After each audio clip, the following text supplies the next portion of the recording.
Well, Dr. Bill, it looks like the calendar schedule for the House of Representatives, the House Republicans, has been posted. Hey. And for 2013, And they did some work? And work? No, they gave themselves more days off and more and more vacations than ever before than the 2012, 2011. I'm telling you, man. But the salaries keep on going up. Old turtle face, Mitch McConnell, he makes close to 200 grand. That's not enough for them. You know, and all they do is take off and go on vacation. Yeah. Well, because otherwise they'd have to work. God forbid they should do any work. Republicans are there. You know, people just don't get it. You see all these news stories, the television, the radio, and they're all saying, hey, bipartisanship, they got to get together, they got to do something and everything. They don't understand. The Tea Party Republicans and the conservative Republicans, the right-wing Republicans, because you never know who the hell these are these days. You know, who's who. But the point is, they are there to not let Washington work, to avoid that, because they want to destroy government. They want to make it small enough to drown in a bathtub. They don't want it to work. So it's not that they're stupid or incompetent, it's that they purposely... Well, that might go. They might be that anyway. But they purposely sabotage... That's correct. Purposely. ...government by taking all these extra vacations and time off, sabotage it to make it look like it doesn't work. Correct. So they have something to throw in your face come election time. Correct. And say, see, I told you government is not the answer. The Government old doesn't Reagan work. mantra. But government is the problem. But government sure comes to the rescue when there's a national... A bailout. What about a national emergency, a disaster? Yeah, well, you saw under Mr. G.W. Bush like how he tried to make FEMA unable to handle disaster. Well, he turned his back pretty much on the Katrina victims. Yes, correct. Yeah. Correct. That's what I'm saying. And his FEMA boy there, that, what the hell was his name? The horse guy or whatever.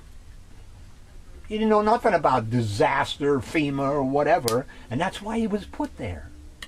That's why Monsanto representatives are put in charge of EPA and the USDA and FDA and etc. They got their hands in the pie so that these things cannot interfere with the corporation's work.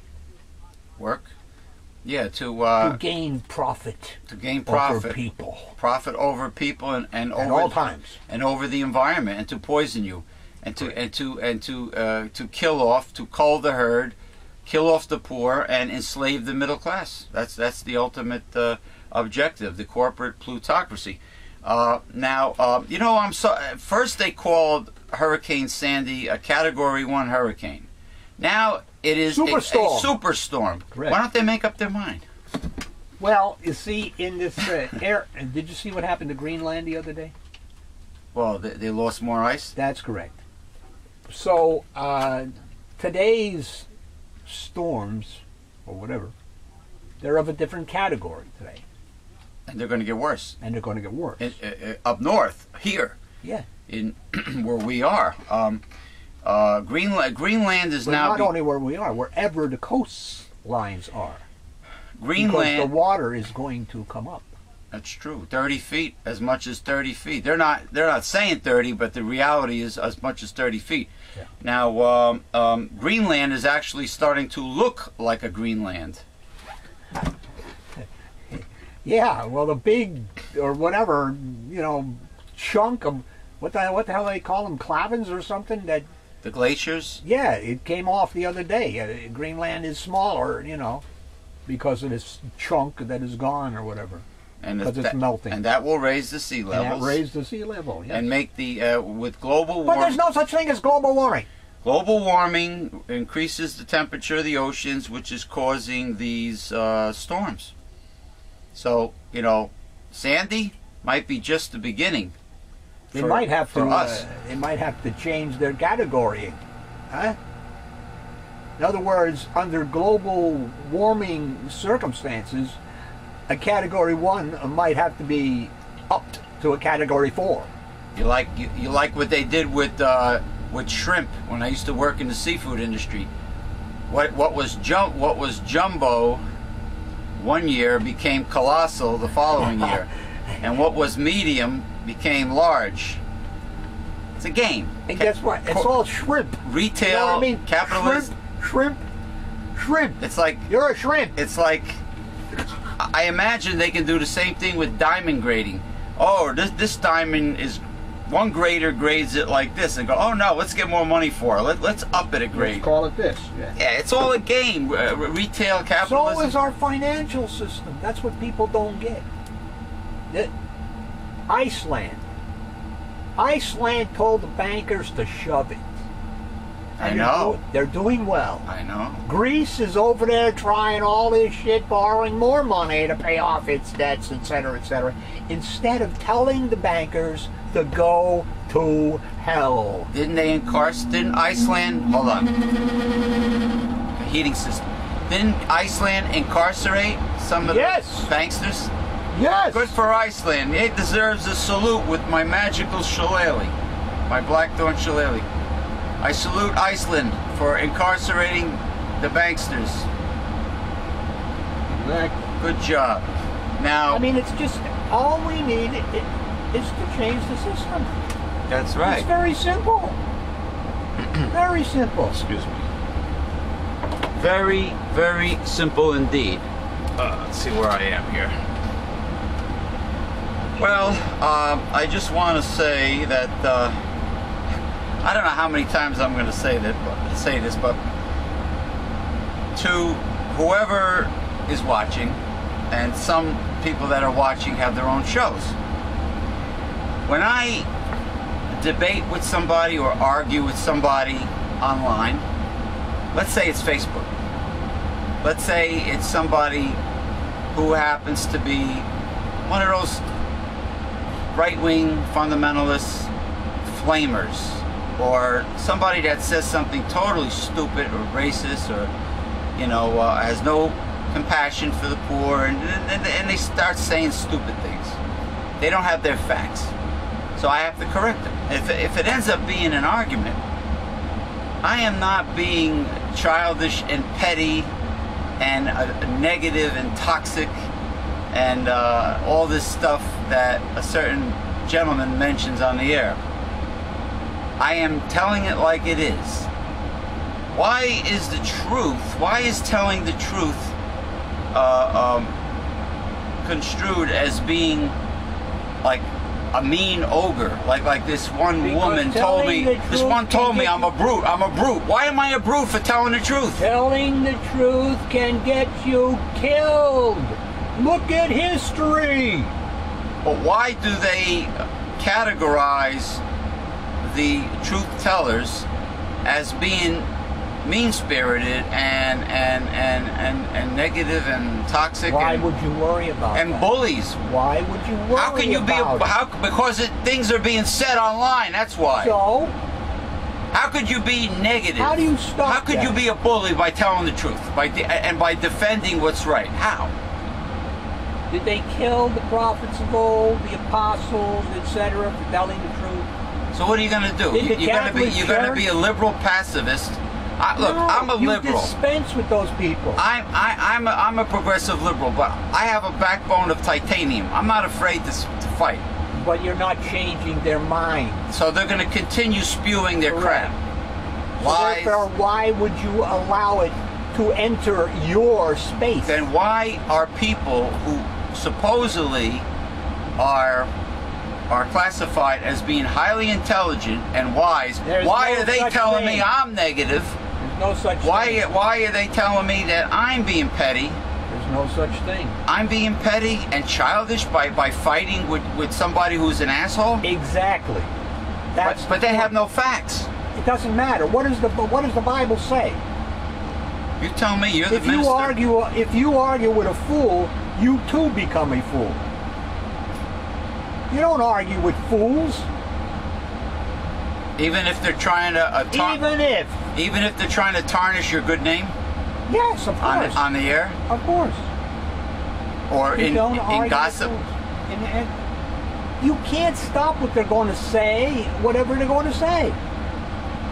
So let it go. So what are you going to do? Grovel to them and say, "Please don't tarnish my name politically"? No, hell no. I'm not going to say please don't tarnish. I'm not going to say please don't do anything. Well, you shouldn't engage them in the first place. Never engage a fool, because then the two of you become a fool. It's just very shocking that someone of great wisdom and intelligence would believe the people that are crying bully, ogre, meanie, negativity. I think that just like when Johnny Cochran and O.J. Simpson played the race card in the court trial, I think a lot of women play the weaker sex card. And when they play the weaker sex card, they get these Sir Lancelots to come to their rescue, which is a form of kissy ass. It's I know guys like that. Whatever the woman says, yes dear, yes dear, yes dear, no dear, you're right dear, just to win favor with them. And brown noses, and they do that. And how does this, affect the great because scheme of things? A person of great wisdom and intelligence should always analyze the entire situation and listen to both sides. Why are you attributing great wisdom to people? Because the person is there is none who has wisdom except God. The person is famous and wealthy and is on the air. Doesn't mean anything. Doesn't mean anything. All right. He's got an opinion like you. And you know what they say about opinions? They're like assholes. Everybody has one. Everybody has one. Yeah, you're right. All right. Enough said. Now, as soon as I thought TruTV has done it all against Jesse Ventura's conspiracy theory. Yeah. First it started out nice. Season 3 came back. It was on at 9 p.m. Second week rolls around. They pushed it to 10 p.m. Third week rolls around. They pushed it to 11 p.m. On Wednesday nights on TruTV. Lo and behold, this past Wednesday, I waited and I waited. It wasn't on at all. Wednesday, it wasn't on at all. And what the people that run Jesse Ventura's Facebook profile said, they're right. It looks like TruTV is and has been and is sabotaging Jesse Ventura's conspiracy theory. Didn't that guy last night on that website or whatever that you sent, didn't he say that they didn't actually buy the rest of the season? Oh, really? Which I missed. So what happened? They gave him a trial? Maybe they just played one, but and they didn't pay him for the rest. What they give him, maybe 6 or whatever. Yeah. So people should boycott the sponsors of TruTV and boycott TruTV, because TruTV, the word "true," has to do with showing you things as they really are. But don't go that far, because it is not true. No, they say it. No, they don't. In the advertisement. They don't even spell it. It's TRU. There's no E on it. There's no E on it. So it's your mistake if you actually regard them as telling the truth. Wait a minute. When they first came on, they were promoting their station, their channel, when it was new. And they had shows, reality shows, that some of them were staged, with actors, and some of them are not. And it was supposed to be things, the shows were based on things that were actually happening. Reality. Now, if Jesse Ventura comes along with his staff and gives people reality. I mean, real reality. And TruTV doesn't like it because they pander to some, they fold like cheap cameras to some politicians and to their sponsors, which are corporations. And TruTV gets their feathers ruffled, and they turn around and they start discriminating and sabotaging Jesse Ventura's right to tell people the truth in his shows. And it's censorship, obviously. Yeah, but that's what you have in a corporate state. Why would you expect anything different? Well, then, Jesse, if you're going to tell the truth, and a corporation doesn't like your truth, why would you expect that they're going to give you a voice? Or what are they going to give you, a bigger megaphone? well, Hey, go out there and say some more. Monsanto going to give you a big megaphone to go out there and say some more bad stuff about Monsanto. unless you're Fox News, then they give you the megaphone. So that's it. It's not to be. It's to be expected. It's not to be surprised over, shocked. That what Jesse should do is what Gary Null did. He should go to Internet Talk Radio, go to live stream. Jesse has a personal YouTube channel, and that's an excellent place to put all the conspiracy theories into a playlist. Yeah, but these places, it's the Internet is not what you think it is. It is not a place to present your stuff. You mean the traffic? To a wide audience. You mean the traffic is just not there? Correct. Not only is it not there, why do you think people pay to get on top of Google when it's searched? Why do you think they do that? Because it's hard to find things on the Internet. Okay. Now, since there are hundreds, I just came up with this idea right now. You enlighten me. Since there are hundreds, literally hundreds and hundreds of cable stations, who's to say that a dedicated progressive, like, let's say, a Gary Null, should decide, there's hundreds of cable stations. Why don't I buy one of them? How much could it be? There's hundreds of them. That didn't work with Oprah. And put the Progressive Radio Network on cable, and then have Jesse come in and play Jesse.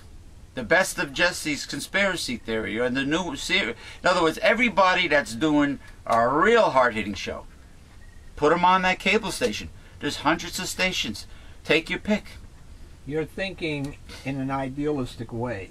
First of all, like I said, it didn't help Oprah. Without sponsors. Because Oprah. Correct. Sponsors. Oprah loves the sponsors. The big mamoo, man. Yeah, but the point of it is, even with the sponsors, you still have to attract the people. Which means you have to advertise. That's correct. You have to advertise.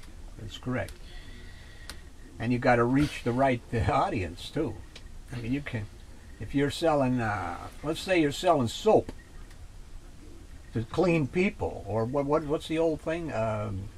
Ice to Eskimos. Selling ice to Eskimos. You're not going to get anywhere. Jeepers creeps, they got more ice than you can shake a stick at. Yeah, and I don't think they cook their food. I think they eat it as is.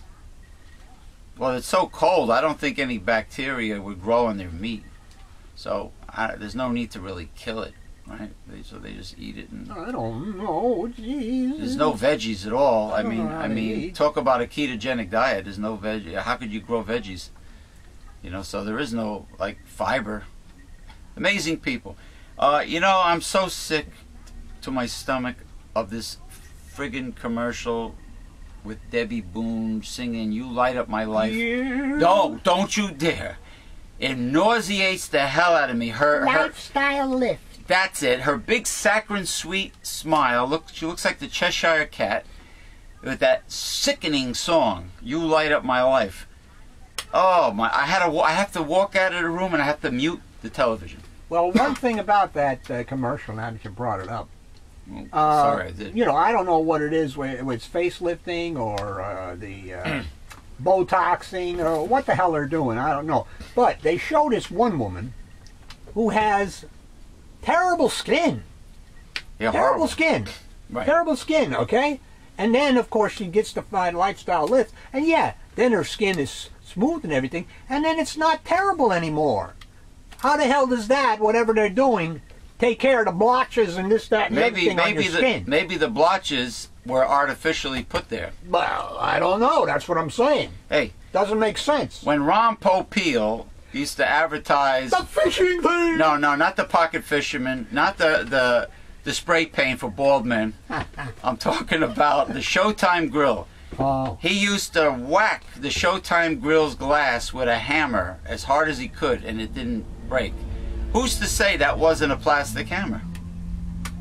You know, because his products have been really How about gotten... that commercial for Capital One credit cards where the guy is banging the people on the head when they put their heads up through the hole? Well, didn't Mo... Is that one of them, you know, them air-filled clubs or something? Hey, Mo Howard did it to Curly all the time. Hit him with everything, saws and Curly's head used to break everything. He used to go, "Oh look," and it was, you see the hammer all like squashed, smashed in. Oh, let me formally, before I get to the serious subject, There's a serious subject. Yeah, there actually is. It's actually very upsetting and sad, and very infuriating. Ooh. I will formally pipe aboard with my bosun's whistle, authentic, from Newport, Rhode Island. I will pipe aboard... Where they used to build ships? Yes, I don't know if the it's still ocean going. state of Rhode Island. I will pipe aboard, formally, my co-host and mentor, the Reverend Dr. William J. Eisenman, who founded Newsletter Censored in 1977. And we are coming to you live, well, we're recording this, from the Newsletter Censored Research Center in northeastern New Jersey. It happens to be Saturday, December the 1st, 2012. The countdown, December 2012 countdown. The infamous, what is it, December 21st? The planets are supposed to align perfectly. Oh, good God. Please, please. The Mayan calendar. Please. The Mayan calendar has nothing to do with ending. It could be the ending and the beginning of a new age. No. The age of Aquarius. That was when the Aquarius. moon is in That the was 7th the- house of Jupiter. The Mayan calendar does not Rides with end. Mars. It has nothing to do with the end of the world. No. Or the end of the age. It could mean that etc. that particular calendar ended and a new one That's begins. correct. But They they didn't don't. find the other one. They didn't find the other other one. half. You know? They didn't Put it find the together. other one yet, right? Yeah. All right. Let me pipe you.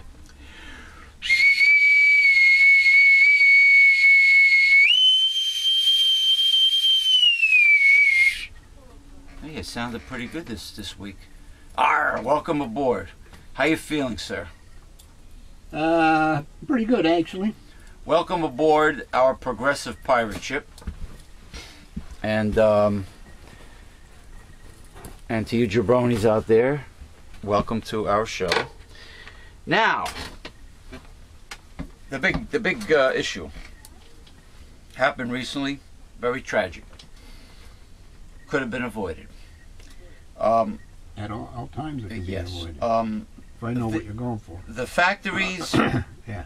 in Bangladesh, Bangladesh.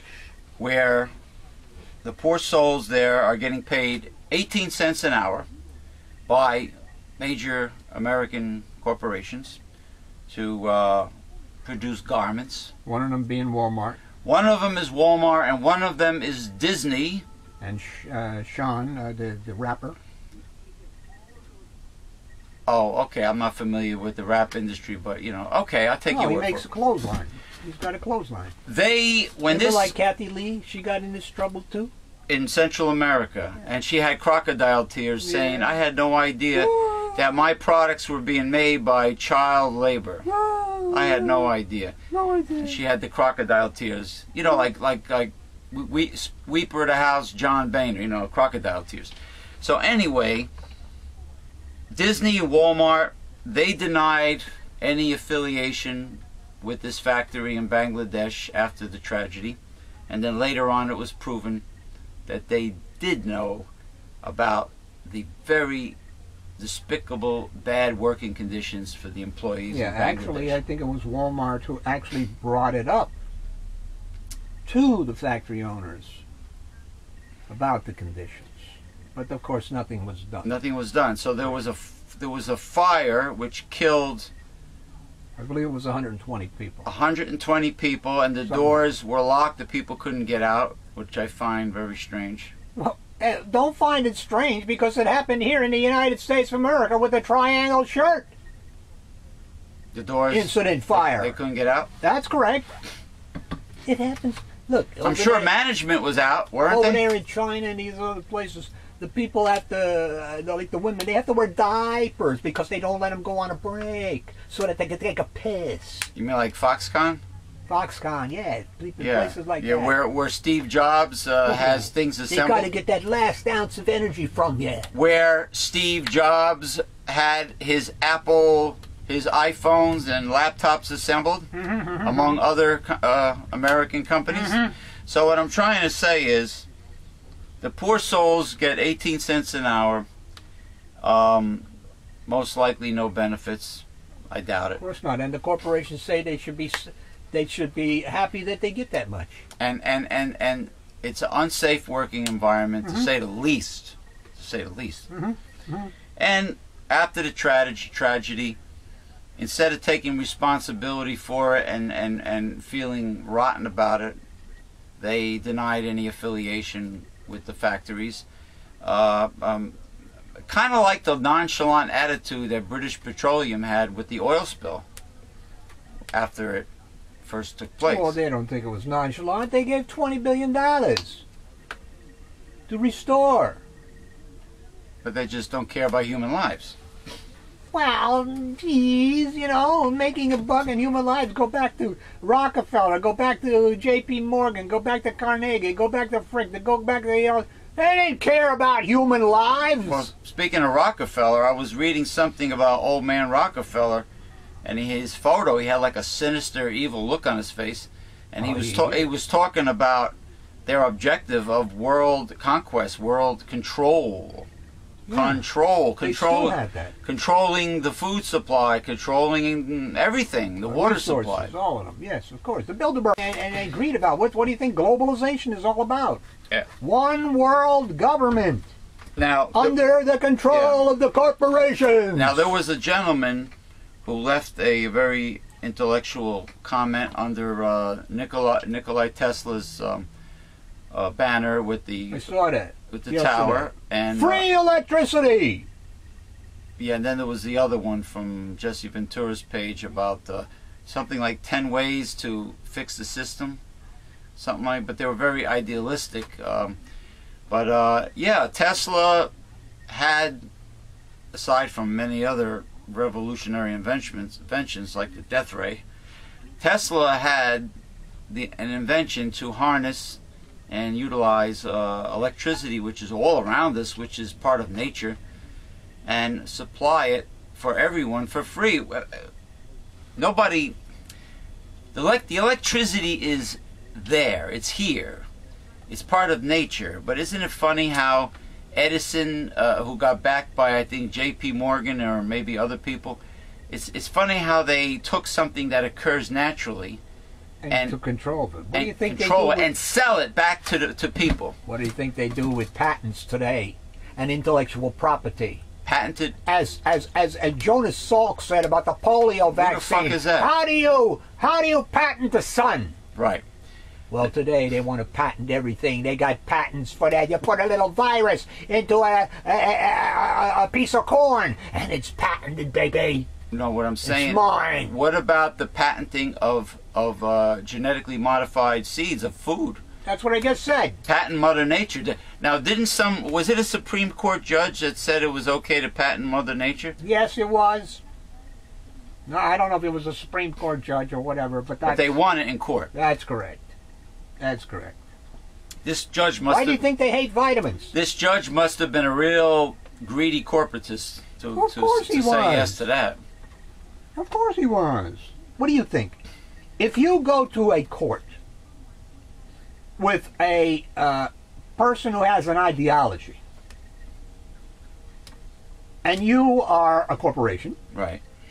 and the other person is a person, Right. a little guy, Joe Six-Pack. Right. Who the hell is going to be winning that case? Well, the corrupt fat cat with 1,000 lawyers. That's correct. That's correct. The whole system is bloody disgusting. So I don't want to hear from any conservative politician about how us progressive liberals are wicked and sinful and they're close to God and they need to save our soul and pray for us. It's all hypocrisy and a lie, because they are the devils. They are the angels of light. They represent the devil's economics. That's yes, they are. correct. The angels of light. That's correct. And as long as they get the first word and call you the devil, Right. you can never get back at them. That's the Well, problem. they control the airwaves, the blowhorn. They control the narrative. They control the debate. They control it all. Like the old Outer Limits show. We control. No, that's Oh, Twilight Zone. We control the horizontal, the vertical. Control the vertical. Yeah. Yeah. Don't try to adjust your set.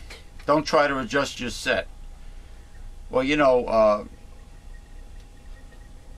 yeah, well, vertically challenged is the political correct word for very, very diminutive people. Vertically challenged. Yes, they are. It's a nice way of saying it. Short people. Well, vertically challenged sounds better.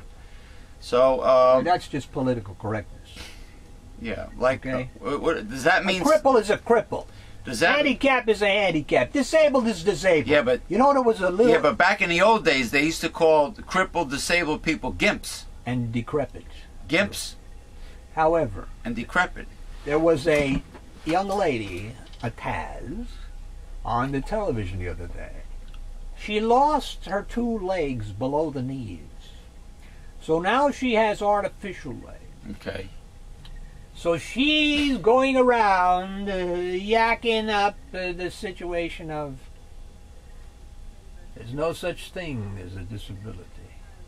Oh, because she must be a Republican. You know? There's no such thing as a disability. It's only what you want to do. So she runs and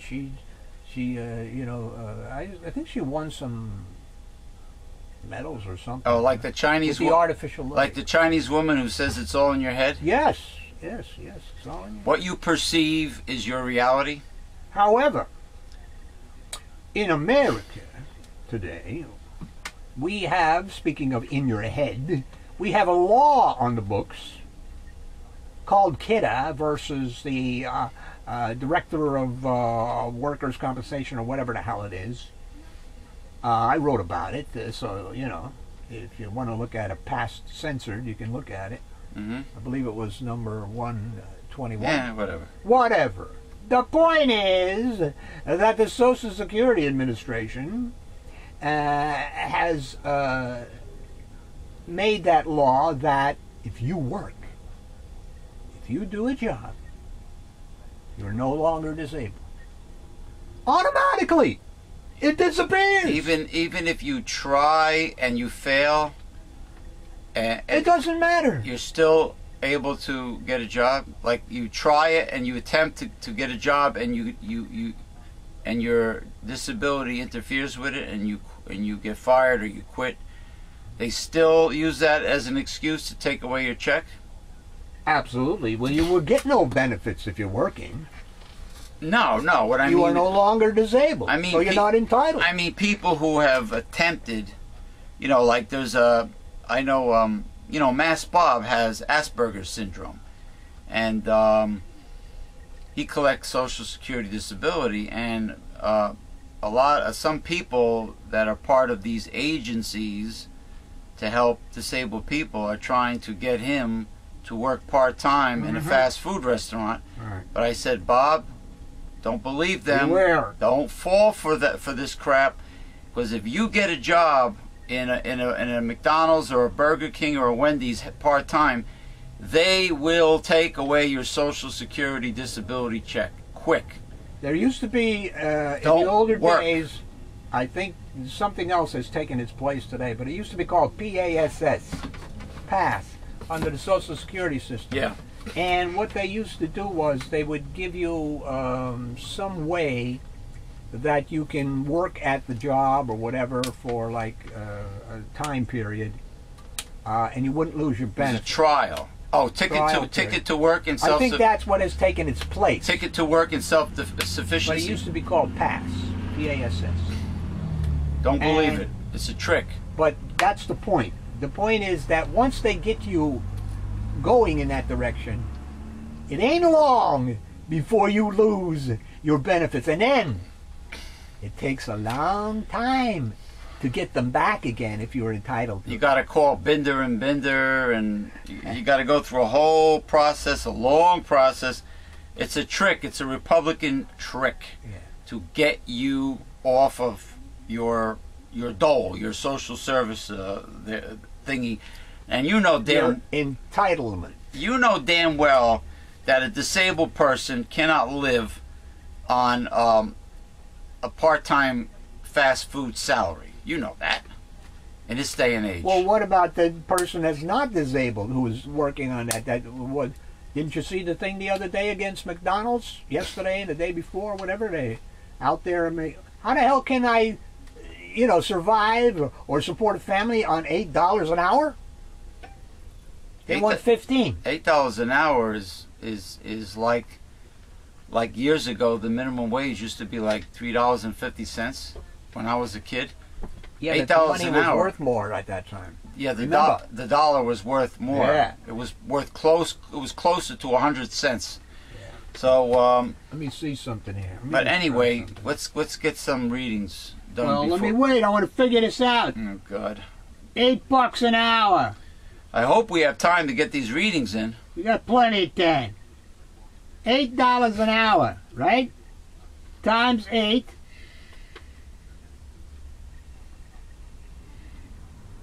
Times 5 days a week. Wait a minute. $8 an hour. Wait a minute. I made a boo-boo. My thing made a boo-boo here. All right, we got $8, okay? 8. Ah, Jesus Christ almighty. Forget it. $8 an hour. All right, the point is, times 40. The point I'm trying to make Times 5. is, it's only a few $1,000s a year. It's poverty wages. Poverty. What, the minimum poverty rate determined by the government. Would you stop interrupting me? I'm trying to give you information. The minimum interruption. There's no such thing as an interruption on a show. All right. The poverty rate. That's what the show is about. Right. Banter, back forth. The interruption. The poverty. What the hell? No, because then I'll forget what I was going to say. The poverty rate. The minimum rate determined by the government.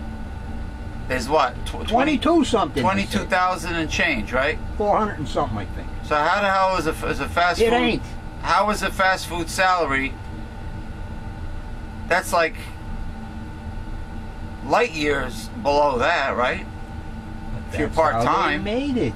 If you're a part-timer. They want to turn the United States into a Bangladesh. Why is this a surprise? They want you, those scumbags that you voted in Congress, you idiots. Was it 2008? Those Republicans that you voted in Congress, they want the American worker to be like a Bangladesh employee, 18 cents an hour, which actually is lower than the people in mainland China. Wake up, people. Wake up. Don't only smell the coffee. Get your, put some electrical current into your brain. I mean, it's not rocket science, really, to figure it out. All right, readings. How much Is that doggy in the window? of the known universe is occupied by matter? Little light subject to begin? Yes. It's not a light subject. Oh, it's serious. Cosmology is not a light subject. No. We don't know how it got here. We don't know whether God created it or the Big Bang created it. Yeah. So I would say it's a important subject. It's important. I'm just so infuriated by Republicans Don't in the get Congress. petty. Huh? don't get petty. These things are petty things. When there are greater things. Mitch McConnell, there are bigger things than Mitch McConnell. Absolutely. And John Boehner. Absolutely. Maybe their faces annoy me. Maybe Mitch McConnell's face is so annoying. Maybe they get too much face time on TV. He looks like a friggin' turtle. He looks like a stupid turtle. People voted for him. Sleazebag. Well, what state does he come from? Oh, shite. I know it well. You gotta be a real idiot to vote for a turtle-faced dope like that. Yeah, it's not a bad state either, I don't believe. How did a Mama Luke like that get elected? Oh, people God. considered him to have wisdom. Hey. And smartness. Millions of people watch the Duck Song on YouTube. It's the most retarded thing you'll ever listen to, among others. 66 million the last time. It makes the Kardashians look like a bunch of Nikola Teslas and Einsteins. That's pretty bad. All right, go ahead. Consider the vastness of the cosmos. What portion of its mass is composed of familiar atomic matter? 1 in 1,000%. B. 1/100%? Or 1/10%? 1%? Or 5%? What would you say? Must be tough. I'm going to guess, because I have not read this thing before. It's very tough determining that. I'm going to say A, 1 in 1,000%. The lowest amount. Which is matter compared to the vastness of the universe. Correct. Yeah, I'll go with what you said. We're wrong! We are? It's E, 5%. That much? That much. While that's not much, the portion appears to be a fraction of that because we view the immensity of space in terms of distance. Outer space is thin, but not empty. There are planets and stars in the universe that make the planet Earth. Now, I'm not just talking about Milky Way galaxy, I'm talking about others that make Earth look like a speck of dust on a table. Really, I mean, the arrogance that humans have on this planet, and just think how small we really are. And just think, if we accept the two creation theories or whatever, God or the Big Bang, why is there a universe? Purpose. What is the purpose? Well, from a religious standpoint, a Christian, a Judeo-Christian standpoint, I guess I would take a wild guess and say you need a universe to be able to populate it with godlike beings. And what is their purpose? To produce more godlike beings. Well, that's what the Bible says. God's reproducing himself. Correct? Through human. Correct. Because it didn't work with the angels, the fiat-created beings, because they lacked character, the character of God. Does that mean I should get a Fiat when my car breaks down? There is a little Fiat. You know, like the smart car. With a scorpion on it. They got this hot-looking Italian girl advertising it. Anyway. She's a scorpion? Is it? Well, the logo on the new Fiat is a scorpion. A little black scorpion. Almost everything else called dark matter and energy, because we can't actually see any of it, is implied by the behavior of gravity. This means that the content of about 95% of the universe is inferred with our fertile minds and fevered imagination. fevered imaginations. All right. These gentlemen here are the end time brothers, and this is a demon. They represent what the poor and the masses have in store for them during the Great Tribulation. This is to remind you, this is what you have in store for you. The rich are going to go too during the tribulation. You know, the rich think they're going to be living in a lap of luxury in those underground luxury apartments in the missile silos deep underground. You know, it was proven that their time is limited down there. Eventually, they have to come to the surface. Well, hey, eventually, right? Sure. Nuclear war, what, is it going to stay in one place? You know what I have to research? Hydroponics. I hear Gary No mention it once in a while. How the hell did we get the nuclear war to hydroponics? Well, it's fascinating to be able to grow fantastic produce under a plant light, let's say in your basement. Well, that, whatchamacallit, they did it when they were in that something sphere. Or marijuana. Unisphere or something. Yeah. That was what they ate, hydroponic food, yeah, when they were down there for 2 years or whatever. Oh, the biosphere. Biosphere, yeah. Is that in Arizona? I don't know where it is. However, in Arizona, the person won the Powerball, half of it, and in Missouri, the other half. And guess what? These two states have more winners than the other states. Why is that? Arizona and Missouri.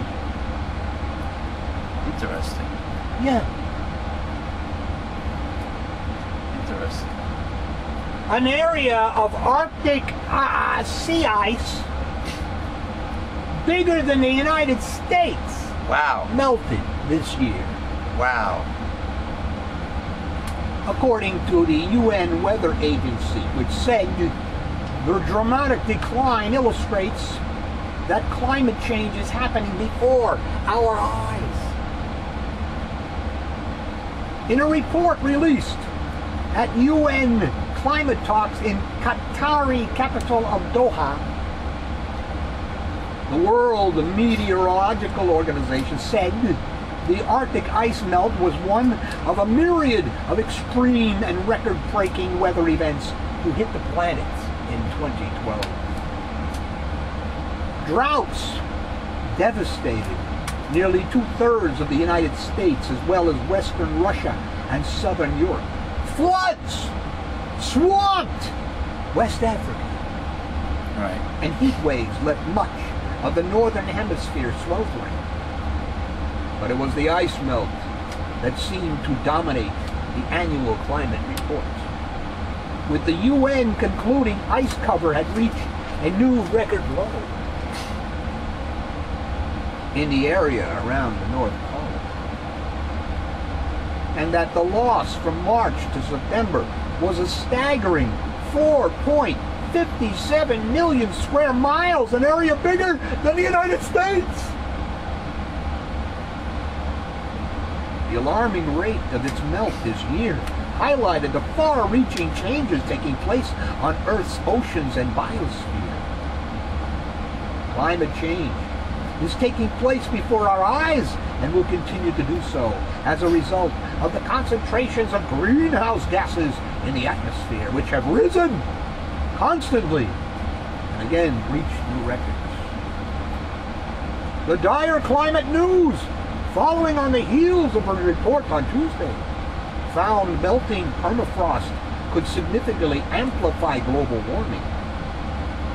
Comes as delegates from nearly 200 countries struggled for a third day to lay the groundwork for a deal that would cut emissions in an attempt to ensure that temperatures don't rise more than 3.6 degrees Fahrenheit over what they were in pre-industrial times.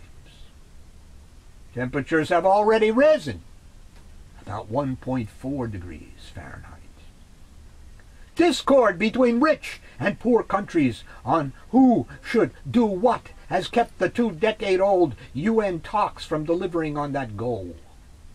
The global emissions are still going up. When I had the privilege in 2007 of accepting the Nobel Prize, the Nobel Prize, said Rajendra Pakkare, on behalf of the IPCC, in my speech, I asked the rhetorical question, will those responsible for decisions in the field of climate change at the global level listen to the voice of science and knowledge, which is now loud and clear? I am not sure our voice is louder today, but it is certainly clearer on the basis of the new knowledge.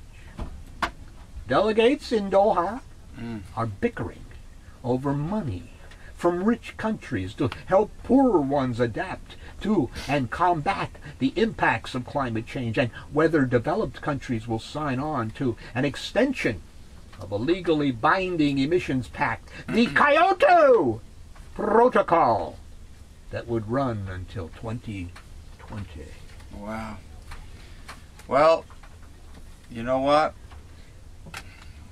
It was warned. Scientists had warned them, and they just don't care. Profits before people, profits before the planet.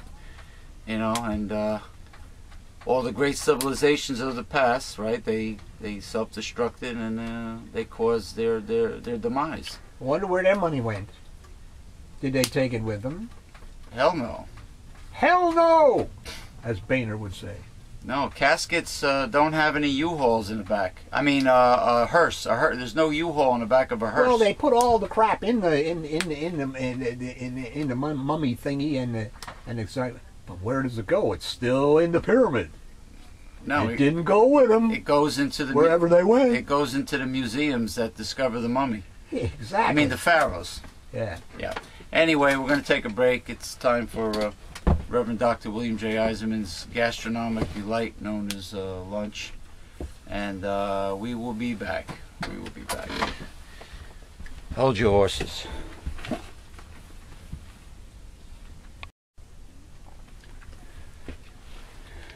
Well, Bill, I got this message again from the top 1%, the elitists, and the conservative Republicans. Their messages for the poor and the homeless and the soon-to-be poor, middle class, soon-to-be poor. And it's a very cold, rather demonic, futuristic sound. Let me see. It sounds something like this. We are here to kill you. We are here to kill you. We are here to kill you. We are here to kill you. We are here to kill you. We are here to kill you. That sounds like we are here to kill you. It certainly does, and I would say that, or I would ask, the Xylons. Aren't those people that you were just talking about, the conservative Republicans, big corporations, wouldn't those people call themselves Christians? Yeah, they always do. Well, then how come they have such a message? Message of disdain and mean-spiritedness and hatred for the poor. And why do they choose to worship another god besides the real God, which is money? To them, their God is money. Idolatry. So, and everything that comes out of their mouth is anti-Bible.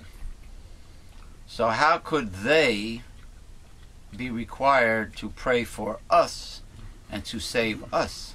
Because they say so, obviously. Anybody could say anything. And they do. I mean, I could go around and the problem call is, myself Elmer Fudd and say... the problem is, like Jonestown shows, people believe them. Therein lies the problem.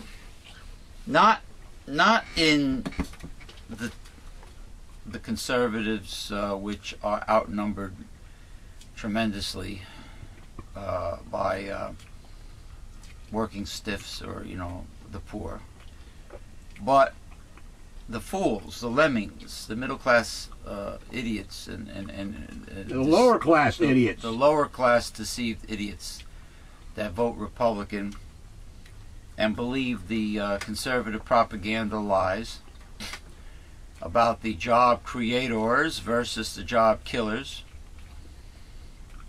Corporations are creating jobs in Bangladesh and in mainland China. They're not creating them in the United States. So taxes, cutting taxes for the rich was never proven to create jobs in the United States. Isn't it funny? None of the theories of economics, etc., are ever proven by the Republicans, and yet you get people going along with them. Why is that? People that are not in high income tax brackets, that are not financially independent, Yeah. voting Republican. Yeah. They're voting against their best interests, but they vote against their best interests. They do it anyway. Human nature. Psychology is very warped. People, some states went with Obama, but voted back in their Republican incumbent when it comes to either the House or the Senate. Some people went with Romney, the Republican, but voted back in the Democratic congressperson or senator. They did a flip-flop. They did the opposite. Why are they doing one thing and then another? Could it be that Americans are strange? Could it be that Americans are fucked up in the head? I'm trying to understand the logic in this whole picture. I know you like to take one big step back and look at the overall picture. Well, maybe there's no logic. Why is there no logic?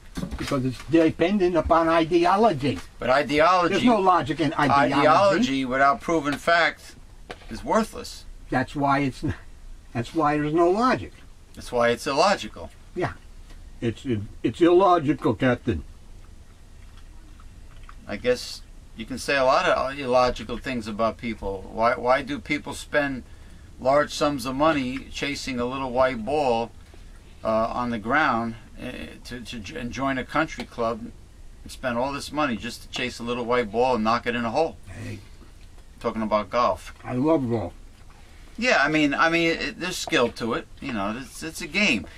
But the point is, Americans are more concerned about games and stupid reality shows that are staged, and stupid sitcoms, and the music industry, where people remake old songs and nobody has the talent to write new songs anymore, and they call themselves musical artists. That, you know, people that win the Emmy, and they're not musical artists, and they're not brilliant. They have other songwriters, and they often redo songs. So I mean, it's like people just occupy their time with just stupid, wasteful endeavors.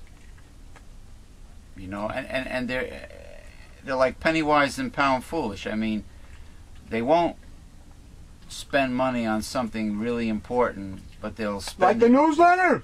Like the newsletter, or watch something really educational, but they'll spend money on something frivolous and ridiculous. Stupidly ridiculous. Like what? Rush Limbaugh's newsletter? Or, you know, just like setting a bad example for their kids and buying them the latest idiotic toy that, you know, that comes out, like and making children, instead of educating American children like they educate children in other countries, you know, they'll have their kid watch some really dumbass show. What, like 2.5 Men? No, I'm talking about stupid, Brickleberry? stupid baby crap. South Park? No, that's an adult cartoon. Ooh, but it ain't stupid? Family Guy. No, it's not. You got to listen to the humor. Oh. You know, I mean, a lot of people remember the Three Stooges by the zaniness and the crazy behavior, but if they really listened to the wittiness of their jokes, those guys were way ahead of their time. Now, I'm talking about just really downright stupid things. You know, like, remember Barney the Dinosaur, I love you, you love me? I love you. Some retarded, You love me. you know. But the kids enjoyed it. They enjoyed it. They seem to want to keep, Big Bird, they seem Elmo, to want to keep children in the fantasy world. You know, without Santa Claus, learning reality. Easter Bunny. Right? And the new parents, they continue to insist on coddling their children and letting their children win. You know, letting their children run their lives, especially the single mothers, younger mothers. The kids are the boss. You know, and they feel they're being good parents by coddling them and letting them control when it's actually wrong. That sounds in a way like sometimes in chess online. Yeah. You'll have a guy who's losing and he wants you to draw Sore loser. with him. Well, we don't know if he's a sore loser yet, but he wants you to draw with him No.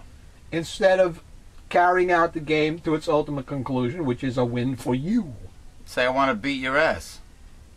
Or, look, why would I give you a draw when I got a one game? How does that help you become a better player? You have to learn from your Mistakes. mistakes. Correct. Anatoly Karpov, ex-world champion, wrote a book entitled that. I mean, that's, you know, it's Well, the same thing. It's like you're talking about the kids. Your, Give them what they want. your Give them defeats, looking at your defeats in a positive way, you look at them as learning experiences. Correct. To avoid certain things. See, that's what I call, me and Dr. Bill called constructive pessimism. You know, you learn how to prevent the problems before they arise by analyzing them and, you know, using your intellect to, you know, just dissect everything and just tell it like it is. Hey, sometimes the glass really is half empty.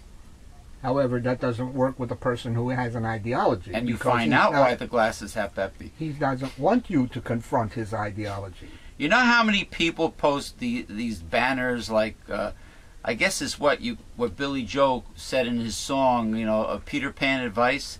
They give you this Pollyanna. Pollyanna. They you know, looking at the world through, I guess, Rose-colored glasses. rose-colored glasses, and shutting out any negative thoughts, and like Gary Null keeps on mentioning this on the air, shutting out negative thoughts completely. And then how do you confront and solve major issues by not accepting negative thoughts? He's not talking about negative thoughts. He's talking about negative energy within his space. Everything same that's thing. bad in society, or etc., is a negative thought.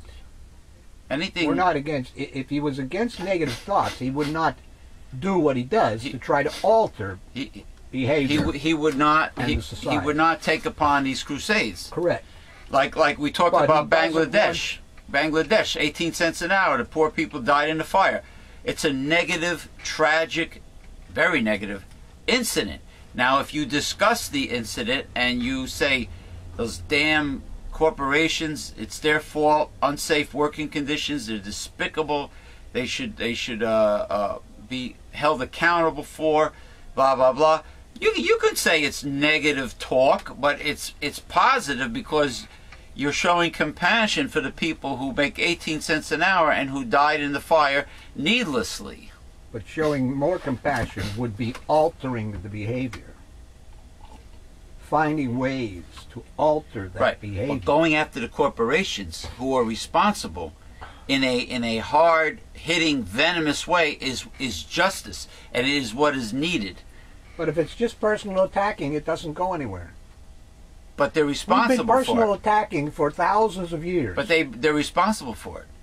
Mitch McConnell. Yeah, well, how do you make them pay for it? Mitch McConnell if you don't be like Iceland and put them in jail. Mitch McConnell, John Boehner, all these people are responsible for their agenda and what they say.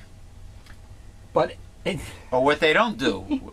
But the point is, there's no justice. If there's no punishment at the end of the rainbow, what the hell do they care? Nobody in Wall Street that was responsible went to jail. There are no Christians on Wall Street. But the protesters, the unarmed little college girls, they sure got arrested. And they now have dossiers labeling them terrorists. Yeah. They're terrorists. If you go now and try to expose some factory farmer cruelty to animals, you are a terrorist. You know, Thank you, Mr. Obama. You know, 2 companies have decided they refuse to deal with factory farming. I think it was in the news lately. They hope it's going to catch on. It's going to catch on, snowball. Yeah, but what's wrong? What's wrong with humanely treating an animal that you're going to kill for food and humanely dispatching them? What's wrong with having compassion? Nothing's wrong with it. But when you get too big, you can't do it that way anymore. It's like I pointed out in my little opinion piece for our local newspaper here about our local utility company and the Sandy, the disaster storm. Oh, they're horrible. Okay?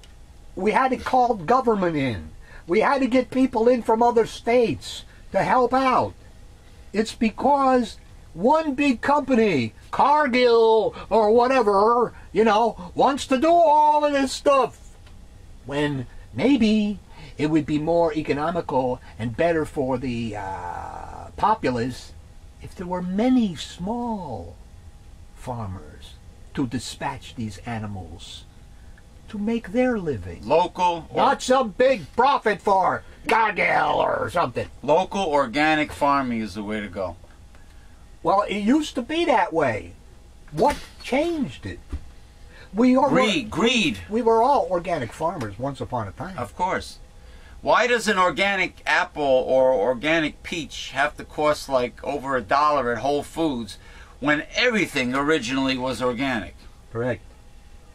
Now it's a specialty item. And now everything is a stupid tomato that can last on a shelf for a month or put in a box and doesn't get crushed on its way to the market. If you go to a nutritional supplement website or store and you order one of those great phytonutrient powdered drinks made from all organic produce, juiced, and and you're paying more money because it's all organic. Well, hell, for thousands of years everything was organic. They make it look like something new and different so they can jack up the price gouge the consumer, and that's what they get away with. The price gouge is one of the dirty deeds, one of the evil. Second nature to capitalism. It's right on your newsletter. As the nail sticks between 2 stones, so does sin stick to buying and selling. Correct. That's capitalism. Correct. So Republicans, you think God is in favor of your conservative capitalism? It's capitalism, but it's all commercial, buying and selling, except the economics that are outlined in the Bible, which will be instituted in the millennium. That's right. And thereafter. We're just going to serenade. One of the things about winter is the heating system that makes that noise. I don't know if you're going to hear me, but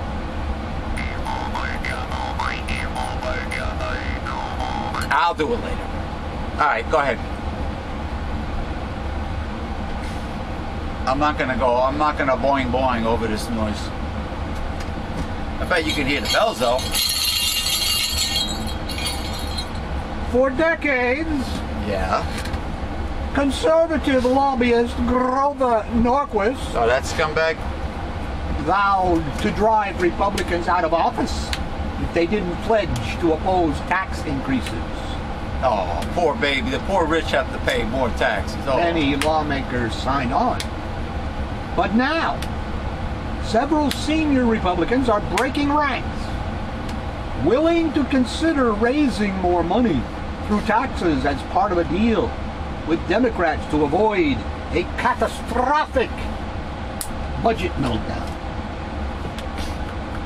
Senator Bob Corker, Tennessee, says the only pledge he will keep is his oath of office. House Majority Leader Eric Cantor says no one in his home state of Virginia is talking about the no tax hike pledge. A Norquist invention that dates to 1986. Senator Saxby Chambliss of Georgia says he cares more about his country than sticking to the pledge. What's his first name? Saxby. Saxby? Correct. What the hell kind of name is Saxby? I guess his mommy and daddy thought it was a nice name at the time. Georgia, huh? Georgia. It's quite an about-face for senior members of a party that long has stood firmly against almost any notion of tax increases. And while GOP leaders insist they still don't want to see taxes go up, the reality of a nation in a debt crisis is forcing some to moderate their opposition to any movement on how much Americans pay to fund their government. Oh, I signed it, Senator Jeff Sessions, Republican of Alabama, said. But we've got to deal with the crisis we face. We've got to deal with the political reality of the president's victory. The naysaying about the pledge is raising the question of whether Norquist, a little-known Republican outside of Washington, is losing his position of power within the GOP. It's a notion he calls ridiculous. Uh-huh. Nobody's turning on me, Norquist said on Monday. He needs a kick in the ass with a pointy cowboy boot. I don't know why he's still around and not considered a traitor. Yeah. A traitor. He wants to destroy the United States government, making it small enough to drown in a bathtub. Who's protecting? Is that not a traitor? Who's protecting Norquist's ass? That's what I want to know. But he indicated he would turn on lawmakers who defy him. Starting with Corker. Corker, is he a Republican, Corker, or no? Yes, they're all Republicans. Corker's a Republican? What does he have, a cork up his ass? Corker was elected to the Senate because he Good. took the pledge. The demon won't be spinning around with his back to the audience. Norquist said Face it like a demon. on Fox News, Yeah. if he breaks it, he's going to have a conversation with the people of Tennessee about his keeping his word. Basil Marceau of Tennessee, remember him? And the same thing with other people who are elected because they made that written commitment to the people of their state. That's right. At the White House, spokesman Jay Carney said the shift away from Norquist signaled an opportunity for Republicans to work with President Obama. They represent what we hope is a difference in tone and approach to these problems, and a recognition that a balanced approach to deficit reduction is the right approach. Norquist, the 56-year-old Pennsylvania native who heads the Conservative Americans for Tax Reform, opposes tax increases of any kind, whether through eliminating deductions, a position some GOP lawmakers say they are open to, or raising taxes. For years, he has held outsized sway in the party for someone who does not hold public office. Heading into the 2012 election, 279 lawmakers had signed Norquist's pledge. The pledge does not allow any change to the tax code that adds $1 to revenues. House Speaker John Boehner has called that notion unrealistic and dismissed Norquist as some random person.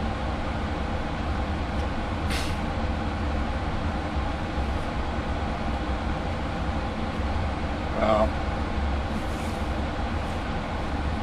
gotta get them all out. 2014. Clean out the barn, like Ross Perot used to say. Clean out the barn. What do you used to say? He used to say, we gotta clean out the barn. We need to clean out the barn. What do you say about the sucking sound? Well, we need to regain Democrat control of the House and get more seats in the Senate. Well, according to what I heard the other day, they are going to, Senate is going to take up the filibuster and try to change the rule. Listen, if one party has more seats in the Senate than the other, they should just vote on it based on numbers. That's how it was once upon a time. And that's it. Because once upon a time, let's see, up until lately, there was only one real filibuster. Yeah. One. And that's where you had to go out there and yak, yak, yak for as long as you wanted or could. Today they don't do that. They voted new rules. They said all we have to do is sign a letter and say we're going to filibuster, and that's it. The lazy rule. Lazy rule. And this is not counting all the days off they get in vacations. You think they want to work? Look how much they get paid. They don't want to work, no. On the taxpayers' money. On the dole. They're on the dole when you think about it. Republicans like the rule. If they don't, they can't govern. If they don't, yeah, they're like they're fascists. But if they don't technically work that much, then and their salaries come from taxpayers' money, then they are like a poor person on social services. They are on the dole. And they are also proving that what they do is a part-time position, not full-time. Therefore, they wouldn't get medical coverage. Very part-time. They wouldn't get a pension. They can afford to buy their own health insurance. Well, not if they're part-time. Then they'd be like some of us. Yeah, but they're getting over $175,000 a year. But if we call them part-timers, they won't be getting that. No, but they still can afford to pay for their own health care. I'm saying they want to change the rules. Yeah. Well, they should take a cut in salary. Correct. Not just the mainstream masses taking a cut in salary, but they should take a cut in salary. Our so-called public servants, and I use that term very loosely.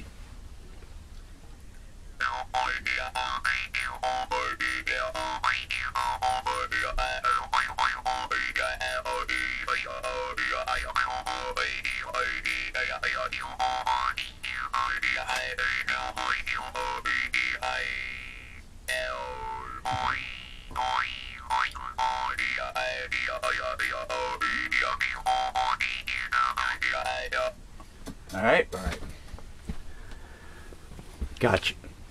Continue, Dr. Bill. Republicans in Little Falls, New Jersey. Little Falls, New Jersey. Little Falls. I don't think there's any falls in Little Falls. No, the falls are in Patterson. Yeah, the Great Falls. Great Falls. America's Patterson. newest national park. Republicans in Little Falls, New Jersey have apologized for a controversial campaign mailer portraying local college students as out-of-towners and as mostly minorities and women who shouldn't have a say in local elections. Yeah. They've also agreed to meet regularly with students from Montclair State University to improve the relationship. A very large portion of Montclair State University, said Mayor Darlene Post, who presides over the Little Falls Republican organization. That being said, if they are part of your community, you want to engage them in your community. The words represent a turnaround by Republican leaders who initially defended the flyer but faced fierce backlash from students and some residents. They also had to come to grips with a stark political reality that no amount of negative campaigning was going to diminish student voting power, which is cemented in the law. The outreach is also smart political strategy for Republicans. With some 2,300 students registered to vote using Little Falls as addresses, according to the University Press Office, the Montclair State University vote could sway the outcome of local elections in the small township. The Republican-leaning township was home to 14,432 people. Post said her intent was to be inclusive.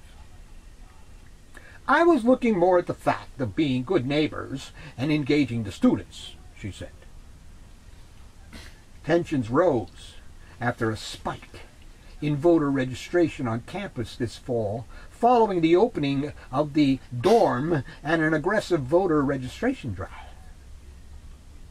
Just before Election Day, the township Republican organization sent out the flyer, which included a warning that students with no real ties to Little Falls with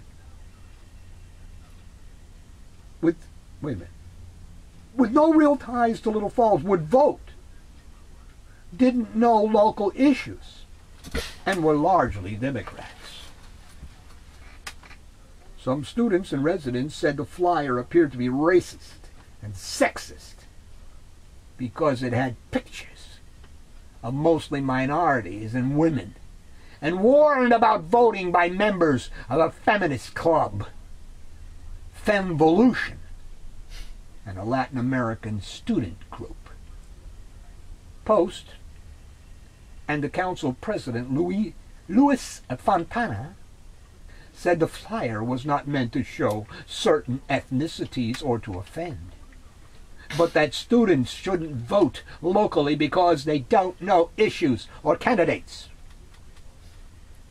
The law, though, gives students the right to vote using their college addresses or hometown addresses. Now, the Republicans are changing their tune to embrace rather than shun the students. The mayor met with several students on Monday on campus, and 7 or 8 attended a council meeting that night. Post said she was speaking for the Republican organization when she apologized at both meetings.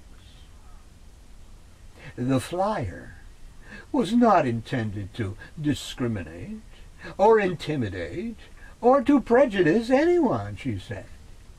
We apologize for any upsetment that may have been created. George Juzdan, president of the Student Government Association, said he was pleased with the apology. I think they realized it was a mistake, and what they did was wrong, and we can just grow from it. Aldo Guerrero, a member of Femvolution, also accepted the apology, but with reservations.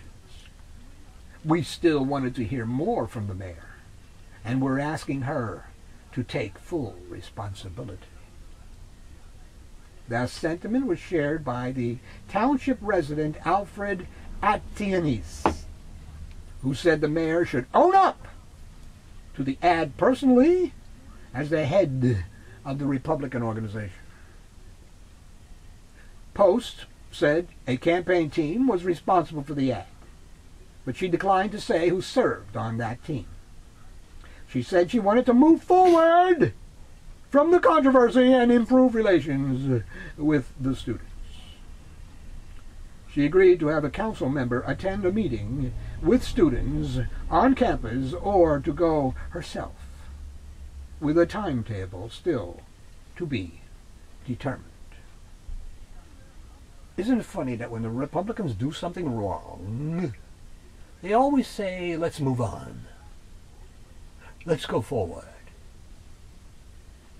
That's what they did with the way G.W. Bush and his cronies destroyed the American economy before he left office. And then they blamed Obama. And then when Obama blames G.W. Bush, they say, let's move on. Let's move on, or they accuse Obama of being a mudslinger. Yeah. They did it during the campaign with Romney, you know. They like were saying that Obama's campaign was like being petty, and there were, you know. Yeah. Mudslinging, dirty, unfair play. Well, they do Giving it. gifts to the poor to get them out there to vote for him. They're sore losers, and they're notorious for mudslinging and digging up dirt, and ain't that funny? Because they're like a child that had his favorite toy taken away. They take a tantrum like a bunch of whiny babies. Oh, poor things have to actually maybe give up one of their private jets and pay more in taxes. Oh, my heart bleeds for you conservative elitists. You have to finally pay your fair share in taxes. Well, they're never going to be able to do that because, as I keep pointing out and people keep forgetting, for the last 32 years, they've not paid their fair share of taxes. It's not just a one-year event. If they were made to make that up, you're talking trillions and trillions of dollars. Then how did all the millions of foolish lemmings did not see this, do not remember this? Most of the time it was done behind their backs, such as in 1986 with Alan Greenspan and Ronald Reagan when they upped the Social Security tax on us, right, and the middle class. So what Republicans did consistently was blame the middle class tax burden on the Democrats. Well, sure they blame it there. Tax and spend. They're the ones who put it there. Like Reagan said, tax and spend Democrats. Tax and spend Democrats. Right. But what about the overtaxed middle class that have to pay for it all? Why? What about the no taxes and spending that goes on in the military budget, which is 60% of the budget, when all told, 60%. The military entitlements are garbage compared to it. Yeah, garbage. Drop in a bucket. Microscopic cost of entitlements. Social Security is microscopic. Social Security has nothing to do with the budget, the deficit. No, but nothing. But Republicans like to blame everything on. Yes, they do, but it's nothing. On Social it's a Security, separate tax. Medicare, welfare. They sure like to blame it on. Right. Social Security is a separate tax, and goes to its own fund. And then you know what happens? The general government uses that money and gives Social Security a treasury bond.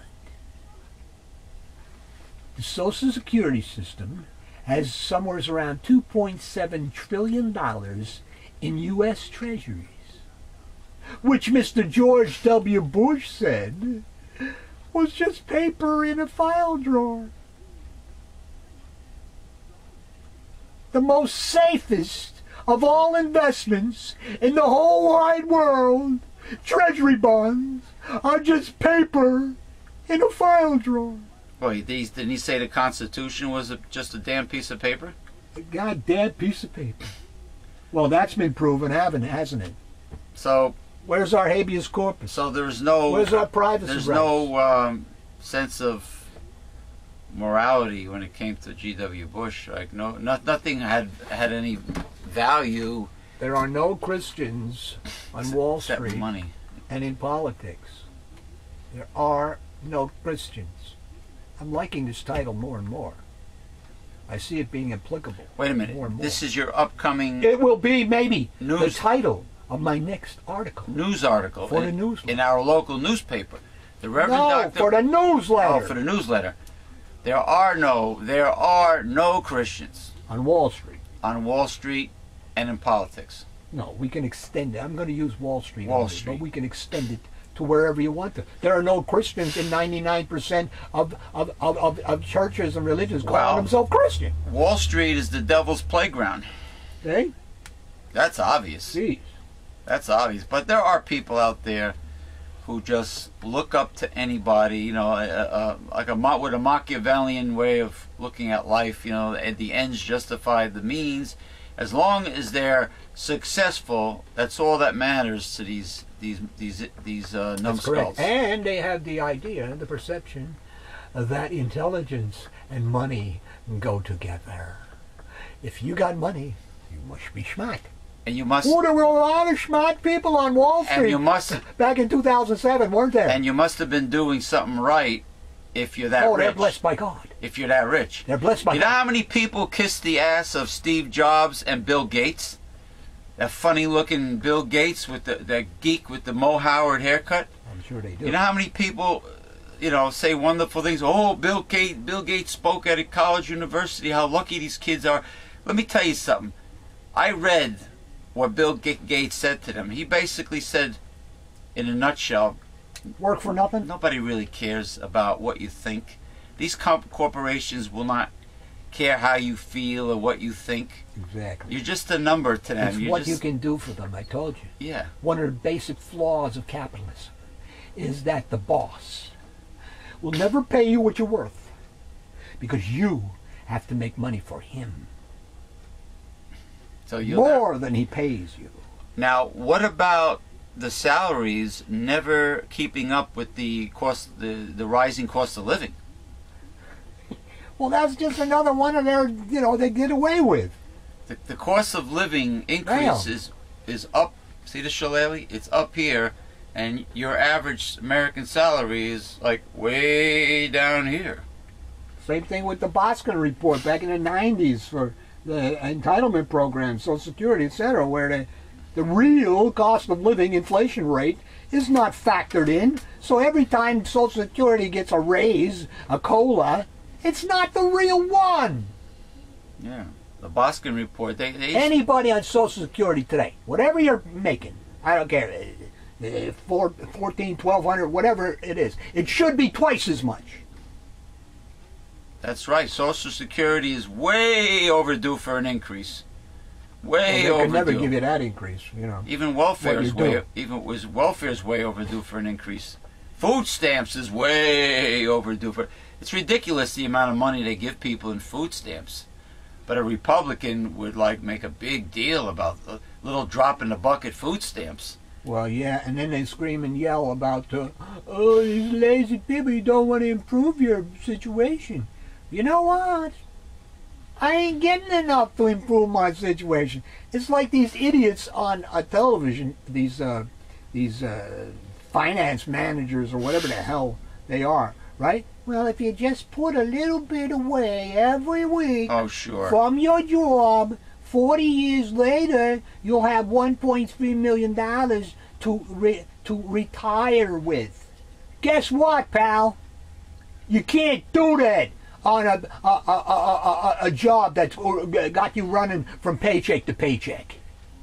You know, my uncles used to tell me when I was in my teens and my 20s, they used to say, pennies add up to nickels, which add up to quarters, which add up to dollars, and pennies add up really fast, and before you know it, you've got a big nest egg of savings waiting for you. But guess what? Guess what? That involves disposable income.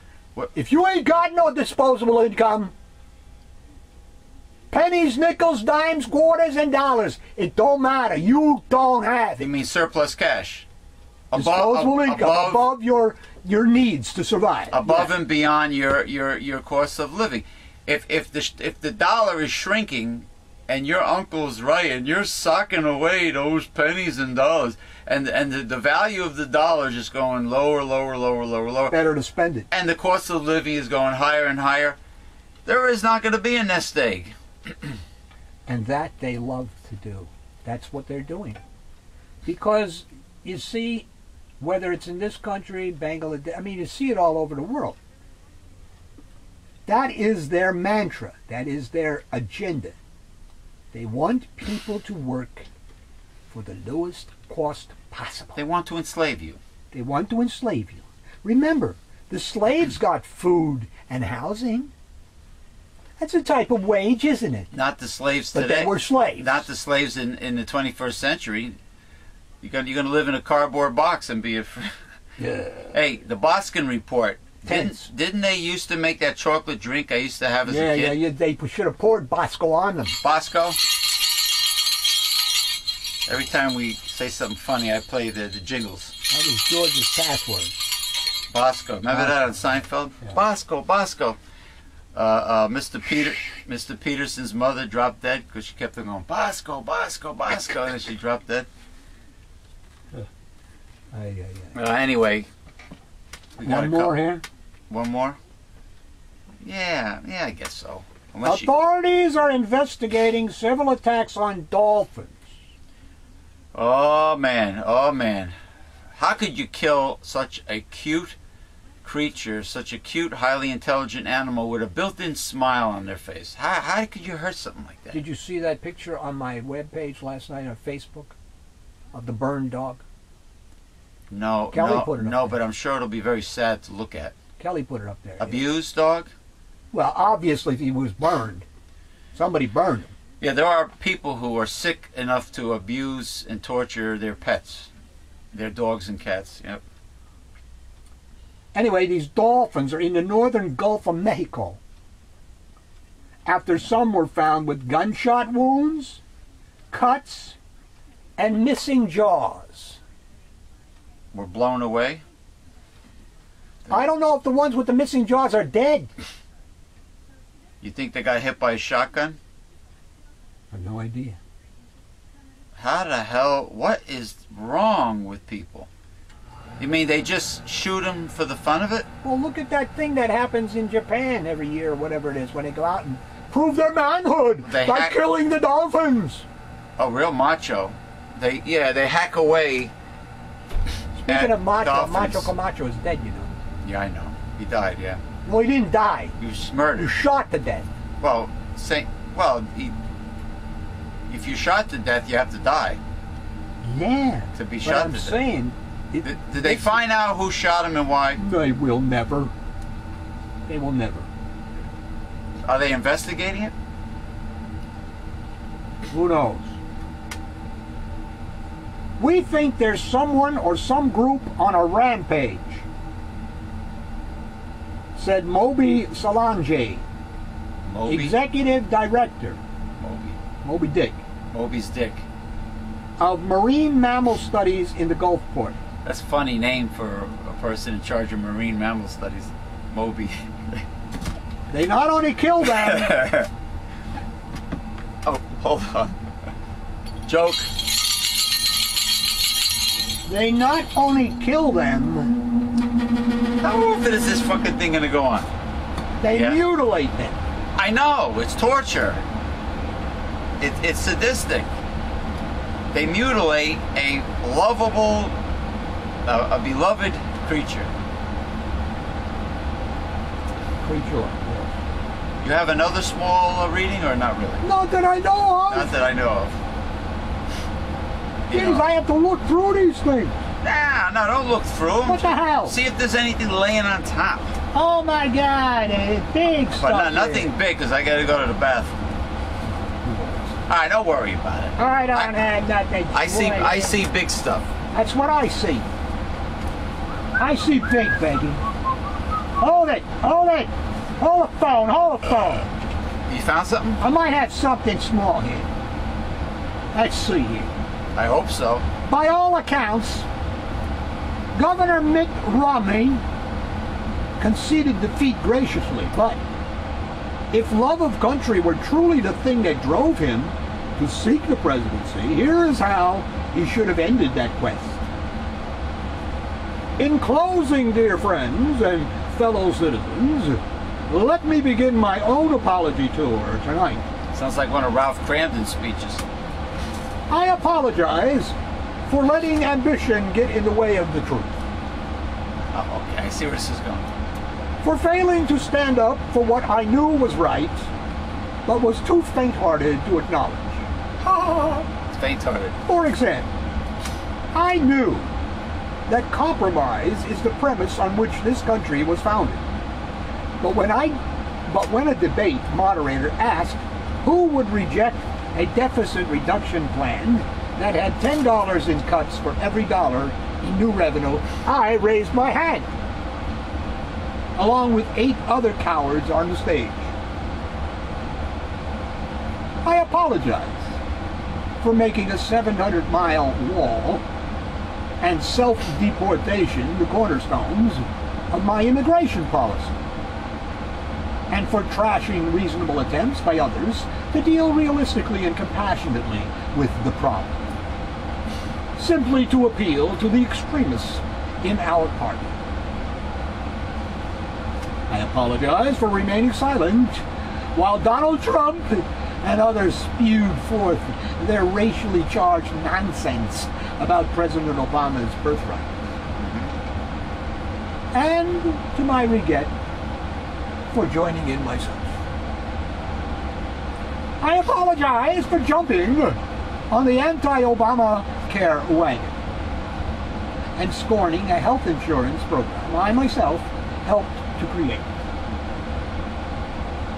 And most of all, I apologize for not engaging the president in a substantive debate about our country's future, and for relying instead on crowd-pleasing but empty rhetoric that did nothing to address our problems or heal our fractured nation.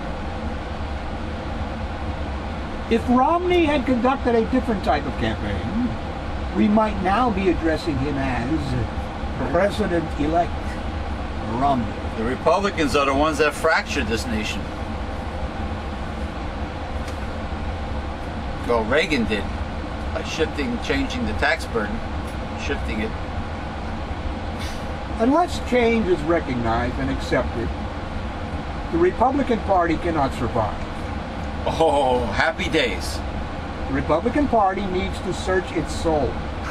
Well, first of all, you gotta have a soul to search. Hold on. The Republican Party will not survive. It's time to celebrate.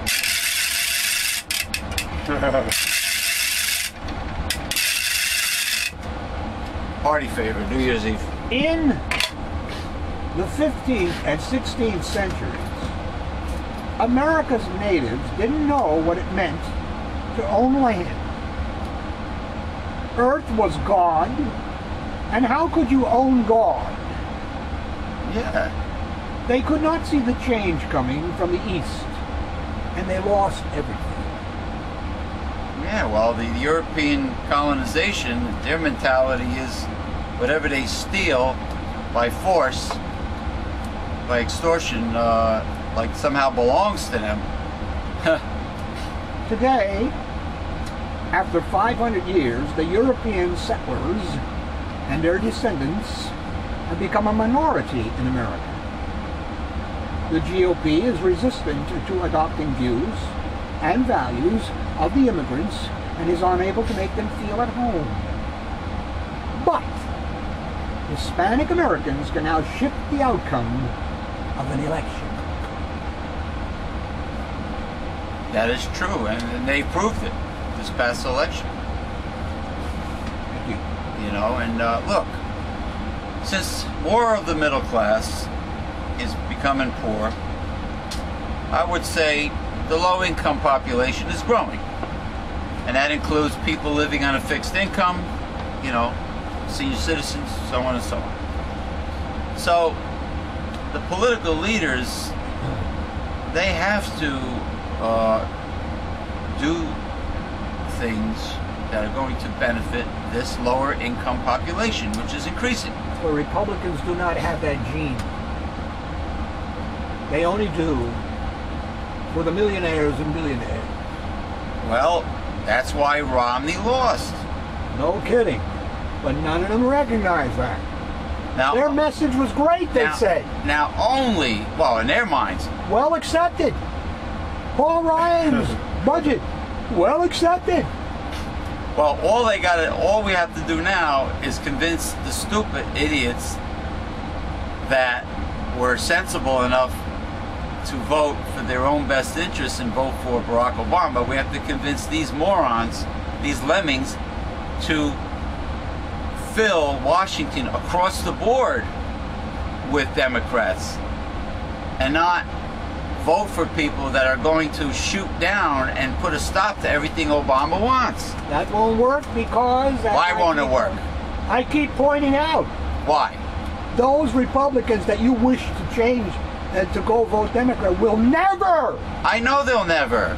Democrats are demons. I know. They are baby killers. Listen, you. I know they'll never compromise. So bipartisanship is like a Democrat. Not bipartisanship. It's a Democrat. You want them to vote for. No, I'm saying that the population that voted in Obama should vote out the Republicans in the Congress and Senate come 2014.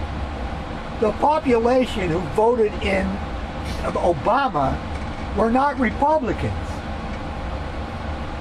Republicans I know that. Voted Republican, and they will not vote for a Democrat. How did the Republicans take control of the House?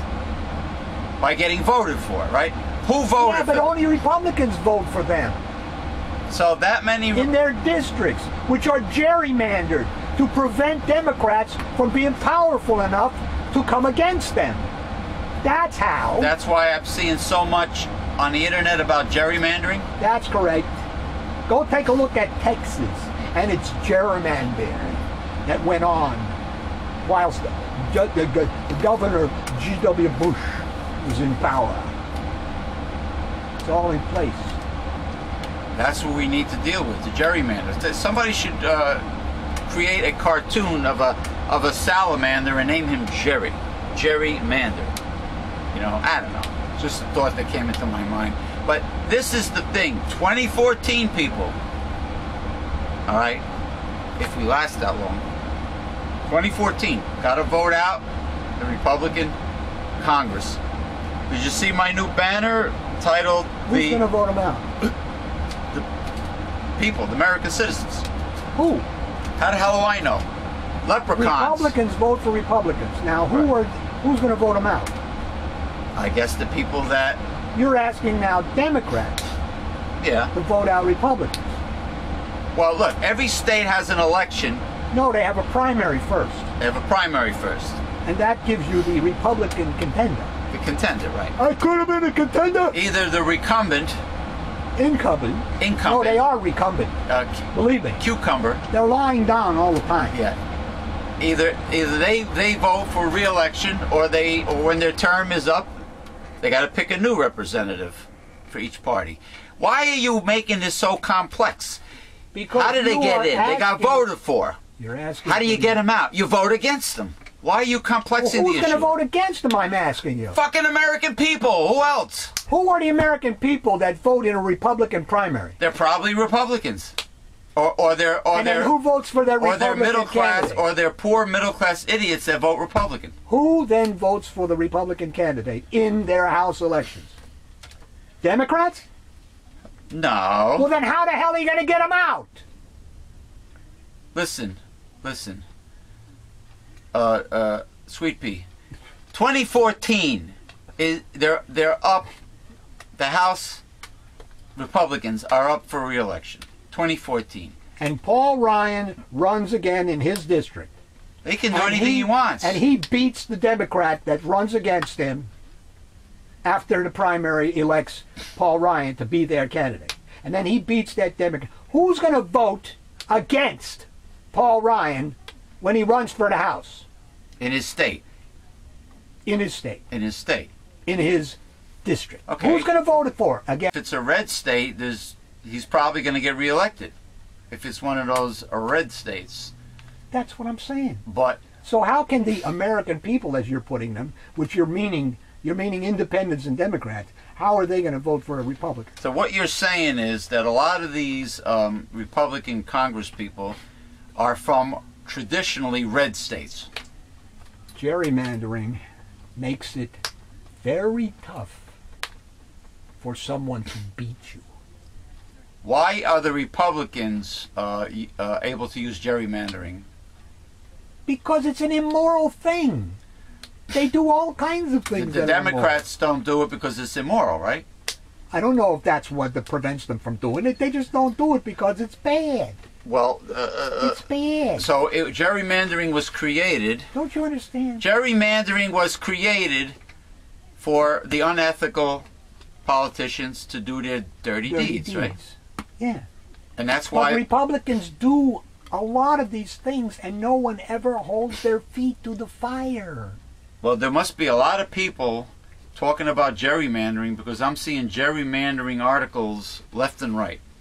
So, you know. Because I'm telling you, they've been overusing it. It's been more blatant lately. Because they are consolidating, making sure that they do not lose ever again the House. Okay? Like a dictatorship. You say that. It almost sounds like you're defending the Republicans in the House. You got that. You right. got to get rid of them, man. But how?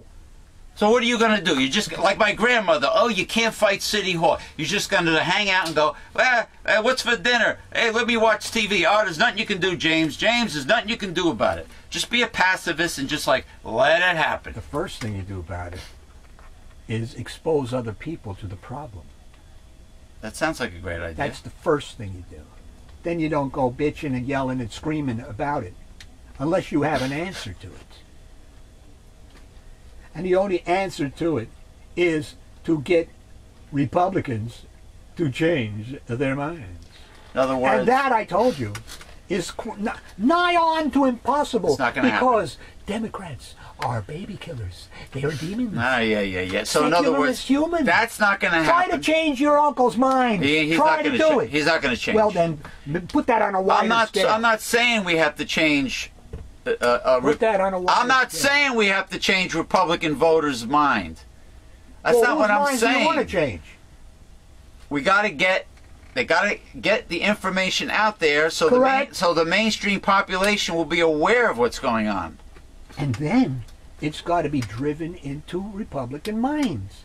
They have to be forced, dragging and screaming, kicking and screaming, to educate themselves. They're not gonna reform. Yes, they will. There's one sure way. Wait. Why do we need to reform Republicans? Why can't we Because they're the ones with the problem. Why can't we just eliminate stuff? They're the ones causing the problem. Why can't we just eliminate stuff like gerrymandering and just beat them in the election? Who's going to do that? They own the House. Now they do. And they will forever. How do you know? Unless, I just said, guys, doom and gloom, we change their mind. No. You fight them head on. Show some gumption. Show some gumption, man. Don't be like the pacifists that follow fighting them head on did what? Nope, like Israel and the Palestinians. Yeah. What you're saying that the Democrats cannot take back control of the House. Is that what you're saying? And why? Under these circumstances. So the Republicans have like a sort of a lock, a claw hold on the United States. That's correct. How do they get so much power where they're going to control the House forever? You tell me. How they're going to get so much power? They've done it. Who controlled the House before them? The Democrats for 2 years. Okay. 2 lousy years. No, that's not much. But that's what it does. Once in a while, it swings back and forth. Right. If some people say, "Oh, Jesus Christ, these Democrats," I mean, these Republicans say, "I've had enough of that." So what you're saying is all these congressmen and senators from all these red states are most likely going to get voted back in because the goofballs in these states vote Republican. Yes. That's what's most likely going to happen. Huh? The only way to re-educate them is to undermine the basis of why they hate Democrats and will never vote for Democrats. They're not going to go for it. And that they're not going to go for is it. their religion. That's like a Rodney King. Why can't we all get along? That's too. It's too like. That's not how you bipartisanship, understanding, compromise. No, we got to get rid of them. That's the key. Anyway, I just said, that's how do you get rid of them without undermining their basis? Which is their religion. That's a wise choice. All right, and that's easy to do. Yeah, because they claim to get their religion from the Bible. They don't know. And I do it every newsletter, every issue. They don't know. I show them that what they know about the Bible is garbage. They don't know their Bibles. Plain and simple. They don't know it. And until they come to that knowledge. Excuse me for pacing. Until they come to that knowledge. Guys, got my adrenaline going. They will going. not change. But that is the only way to re-educate them. Well, if even God knows that. But you told me He will use a rod of iron. You told me that. See, you're waiting for the second coming, but you told me that the Republicans are not going to change. You cannot convert these people. So somehow the American people have to vote out the right-wingers from the Congress and the Senate. It has to be done by vote. You're not going to convert them. Now, you might say, well, there's nothing you can do. We're living in the end times. You got to wait for the second coming. Hey, life goes on, and people have to live a better life now. They have to do what it takes. So what do? You re-educate them. They're not going to convert. Exactly. But if you destroy their illusion, what have they left? Nothing. Well, then why are you arguing against my undermining of their religion? Because I know about your undermining of their religion, but you keep on saying... That's their illusion. You keep on saying you're not... That is underneath everything they do. But you keep on saying you're not going to beat the Republican Congress people are now. Listen, people. 2014, they got to be voted out. Forget about all this, let us all compromise and sing Kumbaya. They got to be voted out. Nobody said that. Voted out. You said that. You said the Kumbaya shit. No one ever said that. Where are you getting it from? You're saying you have to be re-educated. They're not going to accept it. I just said, you seem to forget the most important thing. I don't like when you undermine their illusion, when you destroy it, they have nothing to base their illusion on anymore. Nothing. What's going to happen in 2014? People are going to go to the polls, right? And they're going to vote in their Republican House people again. They are going to vote in their Republican. So what you're saying is that the Republicans outnumber the Democrats in the United States, their vote? How do they get back in? That doesn't apply in the House elections. Doesn't apply. The House election is your district. Mr. Bill Pascrell is in our district here. Bob Menendez. We vote for him. Bob Menendez we vote for him. Is in his district. In our district. Robert Menendez. Now, if his district is gerrymandered to the nth degree that it only contains Democrats, he's going to win every time. Okay. I want to salute Richard Army McGuire. Army McGuire, his business is getting off to a fast and furious start, which is at Ageless.